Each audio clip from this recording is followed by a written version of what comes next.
तो गाइस ले लिया है मैंने न्यू माइक जो कि मैंने अमेजोन से मंगाया है। गाइस ये माइक मुझे पड़ा है 600 रुपये का।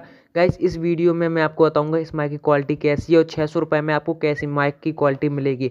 गाइस ये माइक ब्लूटूथ है, मैं आपको फिर से बता देता हूँ। और गाइस चलिए तो मैं आपको इसे खोल कर दिखाता हूँ। तो गाइस ये ऊपर से खुलता है, तो मैंने यहाँ खोला, देख सकते हो यहाँ पर एक माइक मिलेगा। यहाँ आपको एक दूसरा अटैचमेंट मिलेगा, ये आपको दूसरा वाला अपने फ़ोन में डालना है और ये वाला अपने आपको कॉलर से लगाना है। चलिए मैं आपको वीडियो में आगे चल के आपको दिखाता हूँ इस माइक की कैसी क्वालिटी कैसे टेस्ट करके देखते हैं। तो चलिए जल्दी से मैं आपको वीडियो को दिखाता हूँ आगे। माइक मैंने फिट कर लिया है। अभी आपको जो आवाज़ आ रही है बिना माइक के आ रही है, और अब जो आवाज़ आ रही है माइक की आ रही है। बताइए माइक की क्वालिटी कैसी है। आपको माइक अच्छा लगा तो वीडियो को लाइक करें।